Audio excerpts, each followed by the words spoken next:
बिस्मिल्लाहिर्रहमानिर्रहीम। अस्सलाम वालेकुम नाज़रीन, आप यूट्यूब चैनल देख रहे हैं। मैं इमरान खान हूँ। आज पाकिस्तान तहरीक इंसाफ लाहौर में जलसा करने जा रही है और ये बहुत इंपॉर्टेंट जलसा होगा। इमरान खान साहब ने रात गए कौम से खिताब किया था अपने ऑनलाइन और वीडियो लिंक के ज़रिए से, और उसमें उन्होंने बड़ी अहम बातें की हैं। ख़ास तौर पर उन्होंने ये कहा कि उनको पुलिस वालों ने ख़बरदार किया था उस वक्त जब उनकी जान खतरे में थी। इवन उनको कहा गया कि वो छोड़ कर चले जाएँ आज़ाद कश्मीर में या गिलगित बल्तिस्तान में, लेकिन इमरान खान साहब ने साफ इनकार कर दिया। उन्होंने कहा बिल्कुल मैं आज़ाद कश्मीर या गिलगित बल्तिस्तान नहीं जाऊंगा, जिसने जो करना है कर लो, मैं यहाँ पे ज़मान पार्क में रहूँगा। साथ ही उन्होंने ये कहा कि जो गिरफ्तारियाँ हो रही हैं, क्योंकि आजकल गिरफ्तारियाँ बहुत तेज़ हो गई हैं। मुल्तान में लोग अफ्तारी कर रहे थे, पुलिस गई जाकर उनको गिरफ्तार कर लिया। वैसे ऐसी फस्तायत, ऐसी हटदर्मी और ऐसी बुज़दिली हमने अपनी ज़िंदगी में नहीं देखी। सारी ज़िंदगी हो गई है सियासत को देखते हुए, सहाफ़त करते हुए। बहुत सारे सीनियर सहाफ़ियों से बात हुई है, वो कह रहे हैं कि ऐसी बुज़दिली तो हमने आज तक नहीं देखी और ऐसी फस्तायत भी हमने आज तक नहीं देखी। इतनी घटिया और बेहुदा हरकतें जो की जा रही हैं, यानी वो लोग अफ्तारी कर रहे हैं, जाके उनको घर से उठा लिया, जहाँ वो अफ्तारी कर रहे हैं वहाँ से उठा लिया। व्याड़ी में कारकुन उठा लिए, मेलसी में कारकुन उठा लिए, मुल्तान में कारकुन उठा लिया। जनूबी पंजाब में तो बड़ा ऑपरेशन शुरू किया हुआ है, और इसके अलावा जेलम में भी ऑपरेशन किया गया, वहाँ से कारकुन उठाए गए। यहाँ अपर पंजाब के इलाकों में यहाँ पे भी ऑपरेशन हो रहे हैं। रावलपिंडी में भी कारकुन गिरफ्तार किए गए। इस्लामाबाद में लगभग कोई 400 कारकुन, तो वहाँ से 300-400 गिरफ्तार किया हुआ है। लाहौर के अंदर लगातार छापे मारे जा रहे हैं। एक के बाद एक पाकिस्तान तहरीक इंसाफ का कोई भी कारकुन पकड़ा जाता है या लीडर पकड़ा जाता है, उसको गायब कर देते हैं गिरफ्तार करके।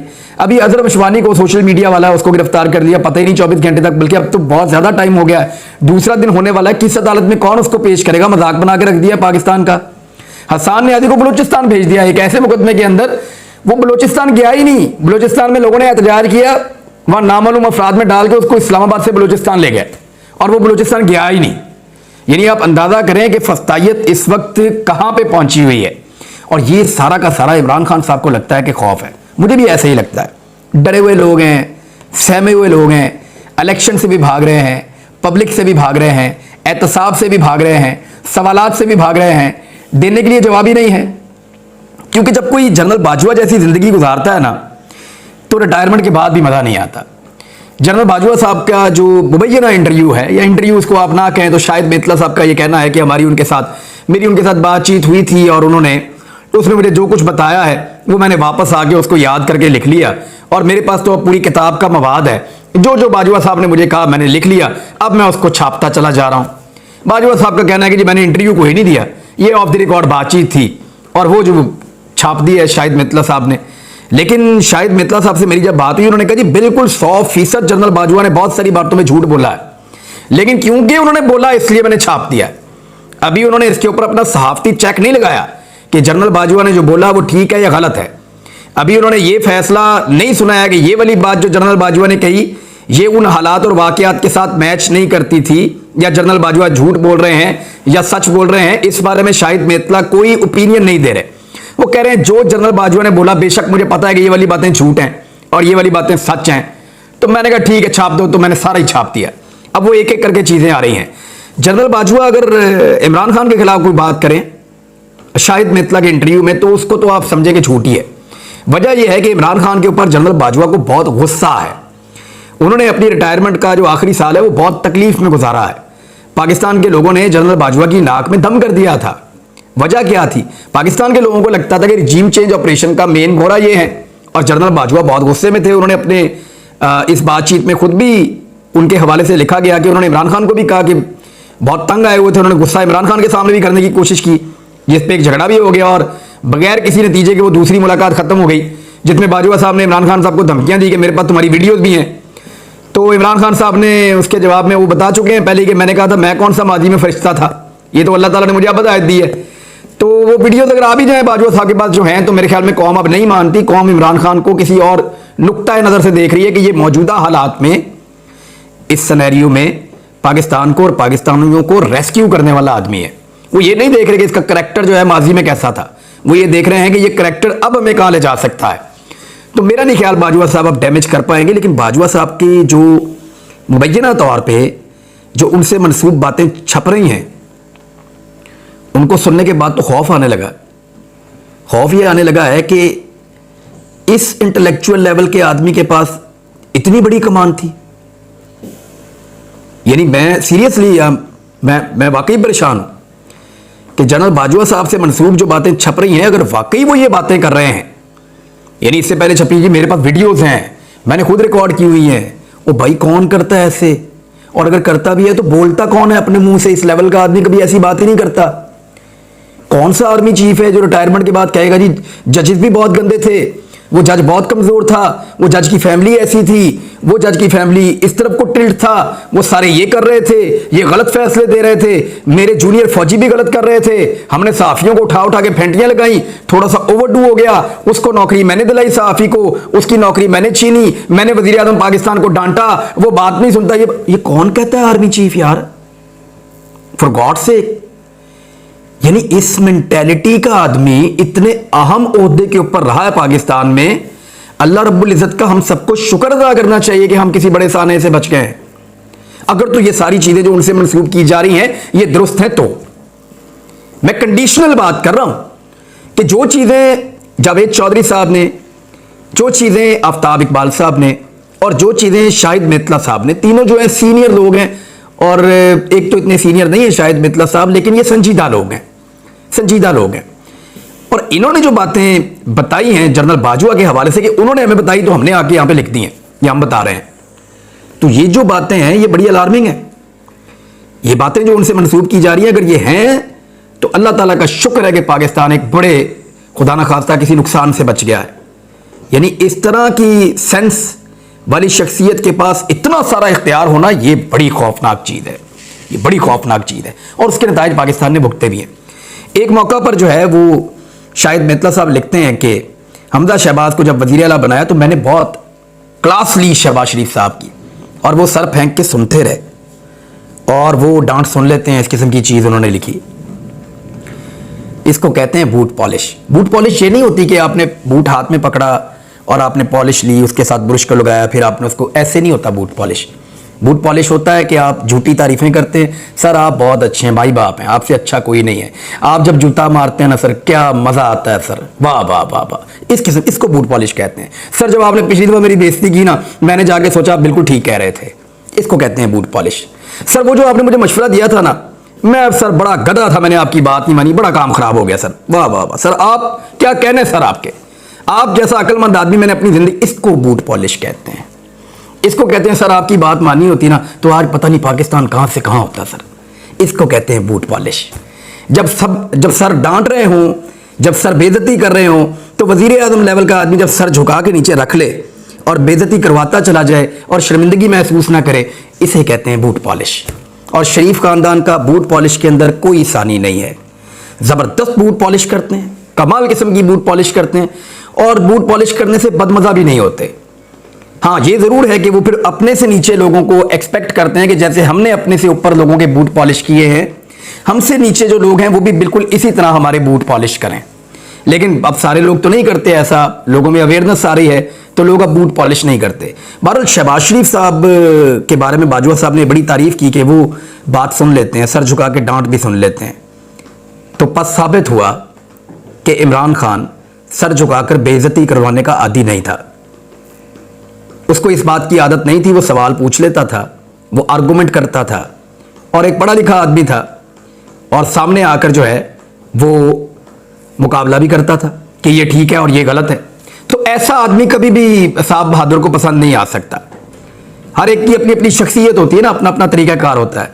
तो ये साबित होता है कि इमरान खान क्योंकि बात सुनने वाला आदमी नहीं था, सख्त आदमी था, अपने मौके पे डट जाने वाला आदमी था, आज़ाद मंश आदमी था, खुद मुख्तार आदमी था, लिहाजा शहबाज शरीफ जैसा बंदा बाद में लाया गया, जिसके बारे में बाजवा साहब फरमाते हैं कि मैंने उनकी क्लास ली और वो सर फेंक के नीचे सुनते रहे, और ये शाहिद मित्तला साहब ने लिखा है, उनके बकौल बाजवा साहब ये फरमाते हैं। अब इन चीज़ों को आप देखें तो आपको काफ़ी समझ आ जाएगी कि पाकिस्तान यहाँ तक कैसे पहुंचा और क्यों पहुंचा। शुक्र है पाकिस्तान किसी बड़े साने से बच गया, वरना जिस तरह की चीज़ें सामने आ रही हैं, ये तो बहुत एवरेज किस्म का आदमी हो तो वो भी ऐसी चीज़ें नहीं करता जैसी यहाँ पे की जा रही हैं। बहरहाल आगे बढ़ते हैं।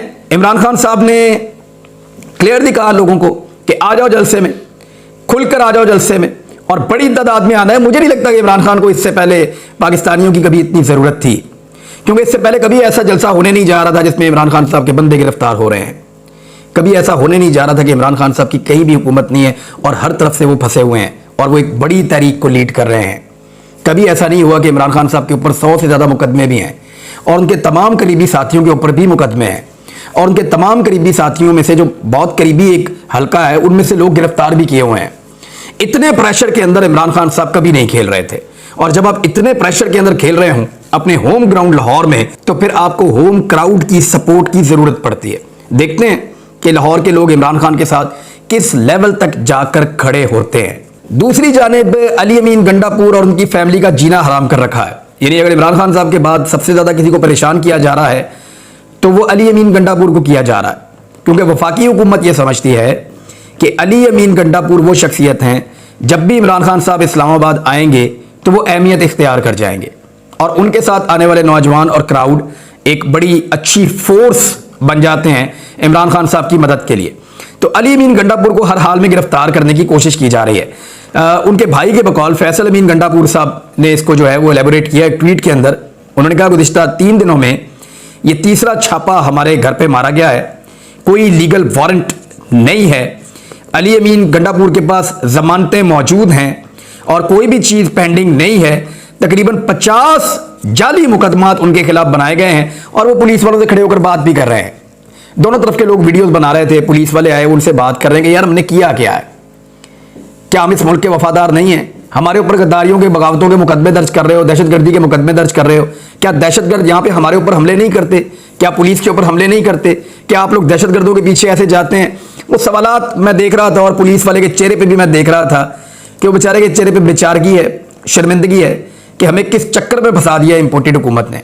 बहरहाल सुप्रीम कोर्ट ऑफ पाकिस्तान से पूरे पाकिस्तान की उम्मीद है कि वो कुछ भी करके पाकिस्तान को इंतखाबात लेकर देंगे, क्योंकि अब अदालत के कोर्ट के अंदर बॉल है। देखिए बात सुनिए, जो इमरान खान साहब ने करना था उसका मैक्सिमम उन्होंने कर दिया। पाकिस्तान में सबसे ज्यादा पॉपुलर कौन है? इमरान खान है। पाकिस्तान के अंदर आज इलेक्शन हो जाए तो कौन जीतेगा? इमरान खान जीतेगा। पाकिस्तान के इस वक्त मसाइल के लिए जिम्मेदार कौन है? पूरे पाकिस्तान को पता है कि एस्टेब्लिशमेंट और उनकी बनाई हुई हुकूमत, ये लोग जिम्मेदार हैं। तो ऐसी सूरत हाल के अंदर इलेक्शन से भागने की जो कोशिश है उसको सिर्फ और सिर्फ सुप्रीम कोर्ट ऑफ पाकिस्तान रोक सकती है। अब अदालत के अंदर होगा क्या? पाकिस्तान तहरीक इंसाफ अदालत में जाएगी, सुप्रीम कोर्ट का बेंच इस केस को सुनेगा, उसके अंदर यह कहा जाएगा ये फैसला किया गया था, आपने इस पर इंप्लीमेंट क्यों नहीं किया? तो यह कहा जाएगा कि जी मुल्क के हालात ऐसे नहीं है। मुल्क के हालात के मामले के ऊपर अगर इसको फिक्स किया गया तो सुप्रीम कोर्ट ऑफ पाकिस्तान इसको उड़ा के मारेगी, क्योंकि हालात तो 2008 में इससे ज्यादा खराब थे, 2013 में और खराब थे। इसके बावजूद उन 2 सालों में इंतखाबात हुए, एक में नवाज शरीफ को वजीर आजम बनाना मकसूद था और दूसरे में पीपल्स पार्टी की गवर्नमेंट बनी थी, मुशर्रफ को निकालना मकसूद था। तो उन दोनों सालों के अंदर इंतखाबात हुए, हालांकि हालात आज की निस्बत उस वक्त ज्यादा खराब थे। जहां तक पैसों की बात है तो पैसे तो पाकिस्तान के पास मजीद कम होते चले जाएंगे, बढ़ेंगे तो नहीं। और एक मैं आपको डाटा और बता दूं, यहां मेरे पास मौजूद था, ये डाटा पढ़ने के बाद मुझे बहुत तकलीफ हुई थी, लेकिन मैं आपके साथ शेयर कर देता हूं कि जैसे ही रमजान मुबारक आया है पाकिस्तान के अंदर महंगाई बहुत ज्यादा बढ़ गई है। यानी मार्च 2022 में जब इमरान खान साहब की हुकूमत थी तो ये जो वीकली आता है ना आपके पास इन्फ्लेशन का इंडेक्स, या जिसको आप कहते हैं वफाकी इदारा शुमारियात का हफ्तावार महंगाई के आदाद शुमार जो जारी होते हैं, वो 15% से कम था मार्च 2022 के अंदर। एक साल के बाद आज कहां पे है जरा ये गौर कीजिएगा और सुनिएगा, 48.35% तक ये पहुंच गया है। यानी जितनी महंगाई इमरान खान साहब के दौरे हुकूमत में थी, जिसके ऊपर पाकिस्तान के मीडिया के पेट में मरोड़ उठते थे, उससे 3 गुना ज्यादा महंगाई, बल्कि 3 गुना से भी ज्यादा महंगाई इस वक्त शहबाज शरीफ, बिलावल, मौलाना फजल रहमान, आसिफ जरदारी और इन सब के अदवार के अंदर है। लेकिन पाकिस्तान का मीडिया घोड़े बेचकर सो रहा है और उसको इसके ऊपर किसी किस्म की कोई परेशानी नहीं है। ये वो 2 नंबरी है जिसकी वजह से पाकिस्तान का मीडिया अपनी क्रेडिबिलिटी खोता चला जा रहा है। दूसरी जानिब रमजान मुबारक है और रमजान में लोगों को पूरी दुनिया में अशिया सस्ती करके दी जाती हैं। शहबाज शरीफ ने एक फोटो सेशन तो करवाया है और मरियम नवाज ने जिस हुकूमत को वो अपना समझती नहीं थी उसको ओन करते हुए फोटो सेशन की पब्लिसिटी करने की भी कोशिश की है। लेकिन क्या इससे लोगों के मसाइल हल हो जाएंगे? नहीं होंगे। सस्ते पेट्रोल का नारा तो लगा रहे हैं, लेकिन सस्ता पेट्रोल कहां पे और किसको मिल रहा है? 10% पेट्रोल सस्ता करेंगे और 90% के लिए पेट्रोल महंगा करेंगे। जो 10% के लिए सस्ता करेंगे उसको 100 रुपए लीटर सस्ता करेंगे, और जो 90% के लिए महंगा करेंगे उसको 50 रुपए लीटर महंगा करेंगे। इस तरह ये लोग बजाय नुकसान में जाने के या सब्सिडी देने के पब्लिक की जेब के ऊपर मजीद डाका मारेंगे और ज्यादा पैसे बनाएंगे। ये मेरी बात आप याद रखिएगा। जिस वक्त ये मंसूबा आएगा मैं एक और वीलॉग भी करूंगा। अभी नाजरीन मैं उम्रे की सआदत के लिए जा रहा हूं। आप सबसे दरखास्त है कि अल्लाह रब्बुल इज्जत से दुआ कीजिए कि हमारी दुआएं कबूल फरमाए। गुज़िश्ता रमज़ान मुबारक में मैं नहीं जा पाया था। इस रमज़ान मुबारक में इंशाल्लाह मैं उम्रे की सआदत के लिए जा रहा हूं अपनी फैमिली के साथ, और चंद दिन के लिए हो सकता है कि आप रेगुलर मेरी वीडियोस ना देख पाएं। तब तक के लिए अपना ख्याल रखिएगा, अपने इस चैनल का भी। अल्लाह हाफ़िज़।